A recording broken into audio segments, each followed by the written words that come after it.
nkeredde nkyayo olunaku olwaleero omwoyo gwasuze gunnuma era nkedde kubanga nkwata limoti yange nsobole okubanga neerabira ku TV eya NTV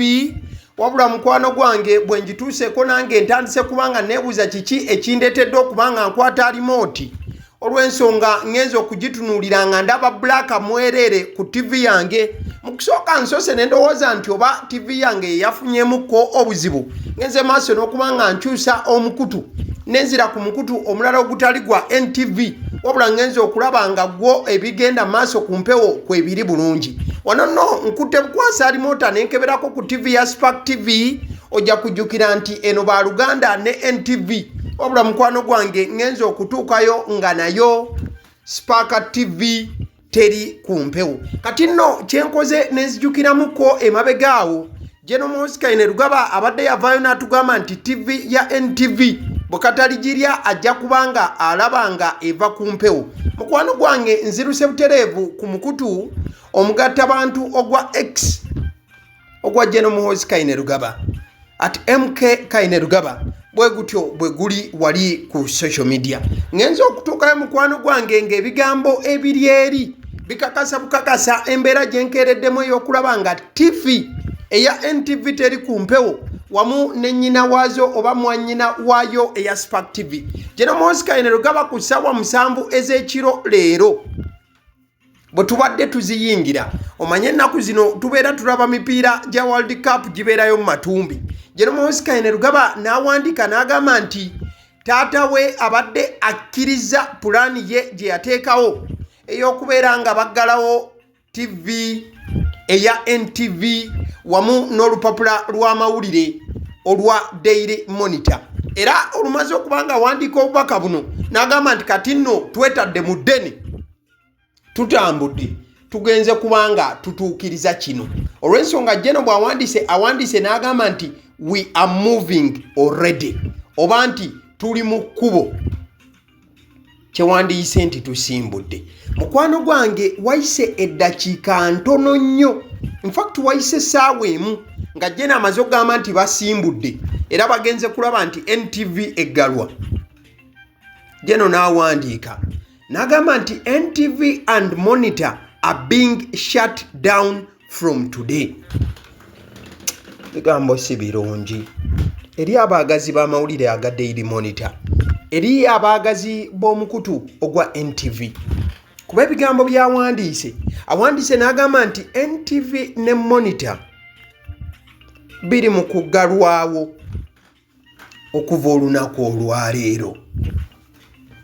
ebiseera ebimu abantu we batunuulira positi zino ku mukutu ogwa X bagamba nti nedda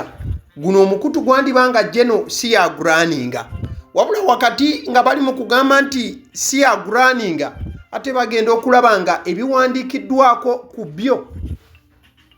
bigenze maaso n'okubanga bituukirira era nga bigenze maaso n'okubanga biba kati wakati nga jeno amaze okugamba nti NTV ne Daily Monitor biggalwawo olunaku olwaleero NTV ng'ekozesa omukutu gwayo oguli mu butongole oba oguli official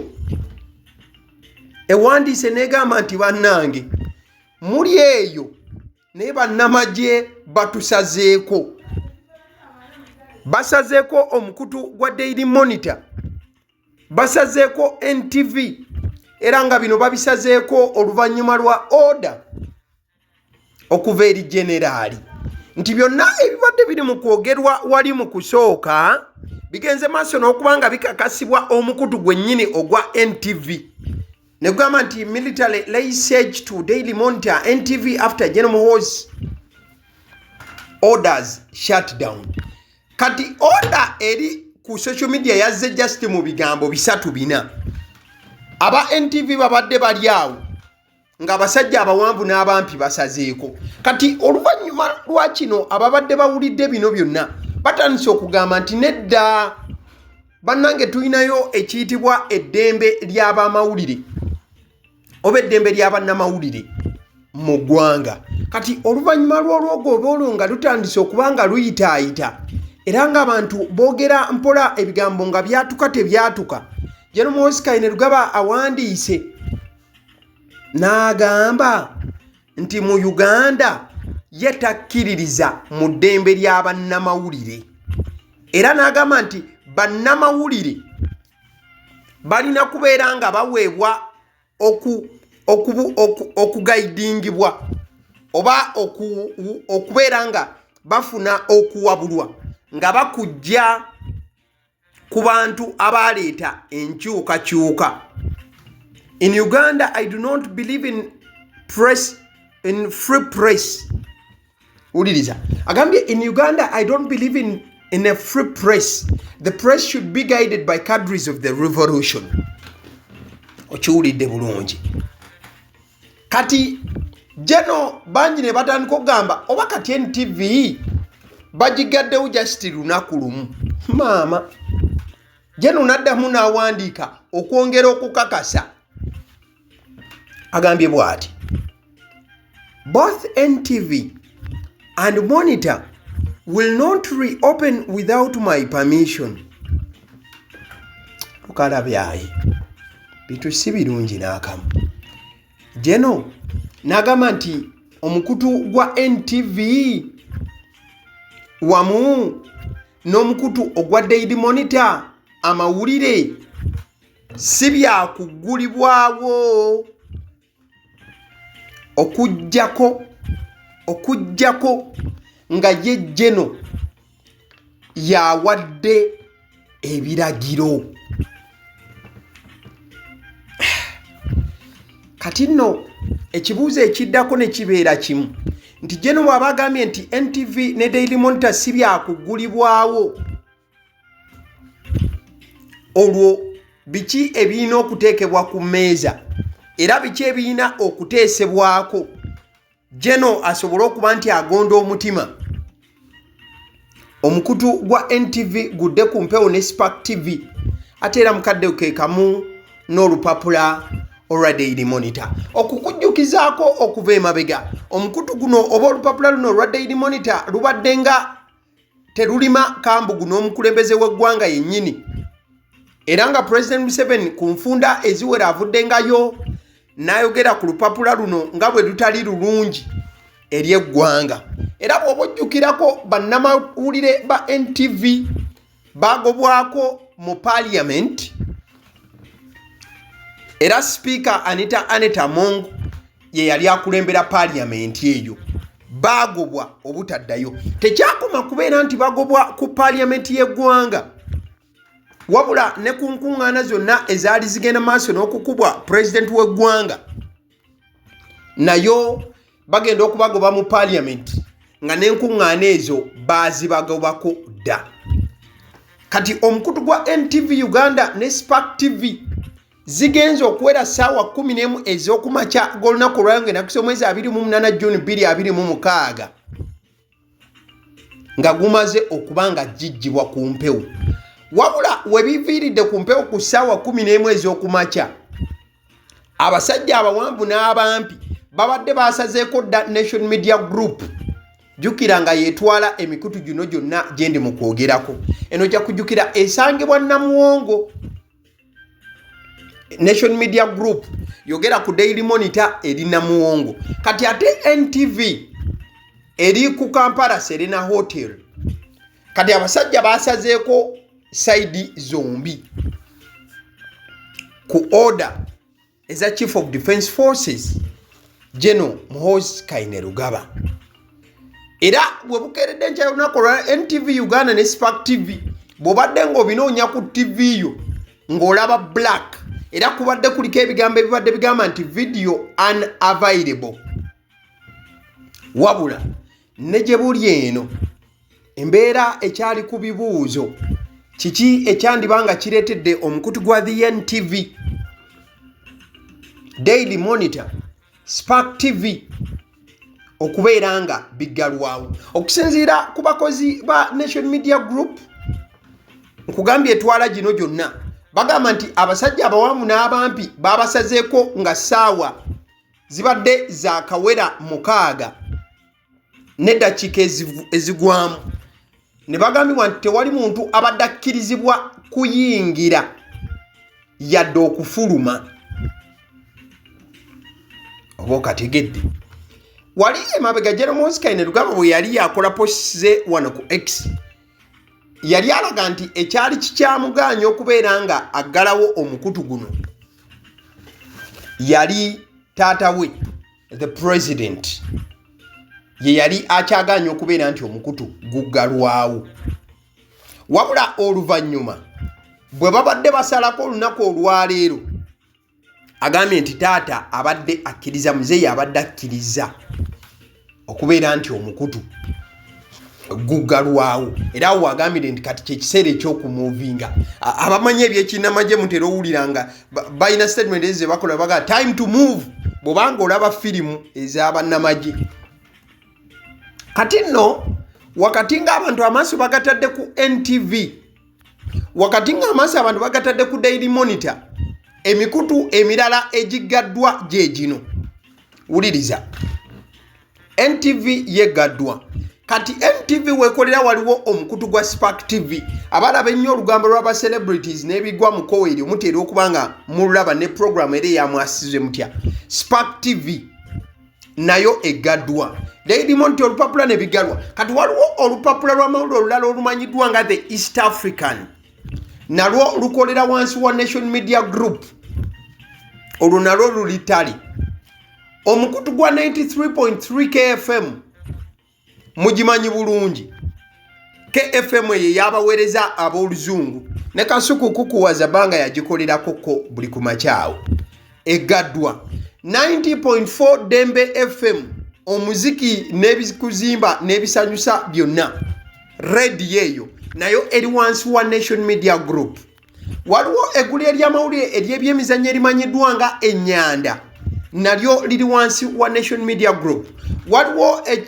omukutu ogwo omulala oba abakola ebyokutambuza ebintu here and there bamanyiddwa nga Nation Korea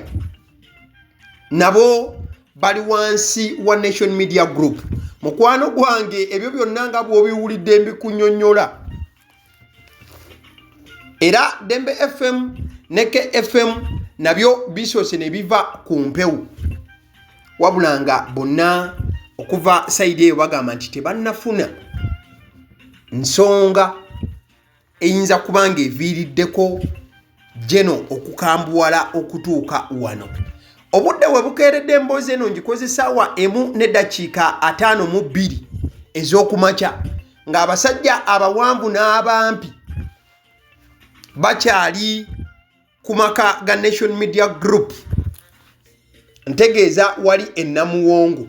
ne ku Serena Hotel era abakulu abakozi ku NTV abasangiddwamu n'abasangiddwa ku Daily Monitor ne gye buli eno bali mu kukuba bw'amampola bagamba nti tebakkirizibwa kubeera nga bafuluma wetutuukidde era wenkoledde emboozi eno ku ssaawa emwezi okumakya zino ne dakiika 52 ez'okumakya nga ejje lya Uganda erya Uganda People's Defence Forces mu butongole terinaba kubanga likola communication yonna okuyita mu mwogezi waalyo ate era mukadde ke kamu ekitongole ki UCC ekitwala ebyempuliziganya mu ggwanga kibadde tekinnaba kubeera nga kifulumya kiwandiiko kitongole ekiraga lwaki NTV ejjiddwa ku mpewo wamu n'emikutu gyonna gyekolagana nagyo jjukira UCC yetwala ebyempuliziganya mu ggwanga so tennaba kubaako statement gyefulumya mu butongole eraga lwaki omukutu ogw'amawulire ogwa the New Vision Daily Monitor wamu ne NTV sorry for that kati nno bino byonna nga bigenda mu maaso njagala okujjukiza guno si gwe mulundi ogusoose bw'obujjukira bulungi mu May wa 2013 poliisi yasalako Daily Monitor wamu ne Dembe FM ne bigenda mu maaso n'okuba nga bateeka ku kajjogijogi oluvannyuma lw'okubeera nti waliwo ebbankaluuwa eyali efulumiziddwa Daily Monitor wabula era yali eyogera ku Muhoozi project basalako eggulire eryo erya Daily Monitor mu mwaka ogwa 2013 era abasajja abawanvu n'abampi babeerawo okumala wiiki namba wabula oluvannyuma bagenda maaso n'okuba nti bakkirizibwa okuddamu okukola wabula abasajja basooka ne basaakinga wonna. Mu February wa 2007 NTV yali yakalonkinga mu 2006 mu December era yagenda maaso n'okuba nga ejjibwa ku mpewo nga just yakamala emyezi 3 bweti ku mpewo nga gavumenti yali egamba nti baali ebintu bye baweereza ebimu byali bi negative oba byalina engeri gye byali bisiiga ettoomi gavumenti ya kuno. Wali nze nkunyonnyola n'emirundi egiwererako ddala. In fact President Museveni omulundi ogumu yagamba nti Daily Monitor is an enemy and evil newspaper, nti Daily Monitor gulire lya sitaani. Omukulembeze w'eggwanga lumu yavaayo nga nnyonnyola n'agamba nti lino gulire lya sitaani. Ekitegeeza mukulembeze w'eggwanga ye yali alabira ddala nga eggulire lino terigwanidde. Ojja kujjukira nti Nation Media Group olwa NMG yemu ku media houses ezikyasinze okubeera ennene mu East ne Central Africa. Ojja kujjukira bano tebali mu Uganda mwokka. Ojja kujjukira waliwo NTV eina operations wali mu Kenya, NMG eina operations mu Uganda, mu Tanzania ne mu Rwanda. Era ojja kujjukira Kenya waliyo ne NTV bobanga okijjukira bulungi. Tujja kubanga tukongera information ku mukutu guno ogwagaliwo ku bice ebirala ebinaaba byongedde okuvaayo n'obubaka bwonna obunaaba bwongedde okubanga butuweebwa jeno. Osanga ayinza mu bbanga eritali lyawala okwongera okuwa details ku nsonga ezandibanga ziviiriddeko omukutu ogwa the NTV okubeera nga gumaamulwa ku mpewo. Si birungi n'akamu. Eddembe ly'abannamawulire gye naakunnyonnyodde agamba nti ye talikkiririzaamu, akkiririza mu kubeera nti okuwabulwa kw'abannamawulire kuva side y'aba revolutionalist bakadres bizibu. Ale nzikiriza nkutegeeze ku bannaffe aba Honeybites bagamba nti bo omulimu gwe bakola gwa kukolera byakulya eby'abaana abadda ku masomero. Bwe tugamba abaana abadda ku masomero saabo bokka abadda ku masomero wabula n'ababeera ewaka balina package ey'ebyokulya eby'abaana mu line efaananako bwetyo. Gwe bakubire bukubizo bagambe njagala package y'ebyokulya by'abaana abali ku masomero oba abaana abalya ebyokulya. Balina ebyokulya yogera ku daddies, yogera ku binyeebwa, amawogola, yogera ku bagiya, yogera ku cupcakes, yogera ku donuts. Osobola okubafuna ku 0709 78 75 08. Ate era mukadde ke kamu bw'oba oyagala ku pizza size yonna era namba yemu. Ate era mukadde ke kamu bakola ne cake eza buli mukolo, babayita aba Honeybites. Njagala n'okutegeeza ku bannaffe aba Alson Painters UG, bano basiizi ba langi era nga balina obukugu mu kusiiga langi era bamanyi ne langi ki egenda ku kizimbe kyo era mu ruumu ki. Tebasobola kuddira langi yandigenze mu kisenge ate ne bagisiiga mu ddiiro ey'omu dining ne bagisiiga mu kinaabiro. Nedda, Alson Painters UG omulimu gw'okusiiga langi bagukugukira ddala. Basiiga ebizimbe okuviira ddala ku ruumu emu paka ku makalina n'amakalina. Gwe bakubire bukubizo bagambe nti Alson Painters UG namaliriza okuzimba ekizimbe kyange. In fact ne bw'oba olina ekizimbe nga kikadde nga olaba langi yakyo efaanana si bulungi, Alson Painters UG bazze kugonjoola nsonga eno. Bakubire ku 0705 1936 be bannaffe aba Alson Painters UG. Abasajja omusunsuzi lyerinnya eryange yenze Abasajja omusunsuzi yenze atuula emabega w'omuzindaalo buli lunaku era ly'eddoboozi ly'owuliriza ku mukutu guno Abasajja omusunsuzi ly'eddoboozi eryo era ng'omukutu kw'oli gwe guno ogwagaliwo nagamba nti information yonna gy'olaba ku channel eno tetugattamu kintu kyonna ate tewali kye tutoolamu information nga bw'eba eyingiddewo ffe bwe tugikwata ne tugikuwa kati gwe omulabi n'osalawo ki eky'okukozesa information eyo kati kyogenda okukola mukwano gwange bw'oba omaliriza okulaba vidiyo eno likinga commentinga ki ky'olowooza mukadde ke kamu subscribinga bw'oba nga omukutu guno oli mupya ate era mukadde ke kamu sharingira mikwano gyo girabe vidiyo eno ate ne videos endala ku mukutu guno Agaliwo YouTube channel mwebale kutulaba.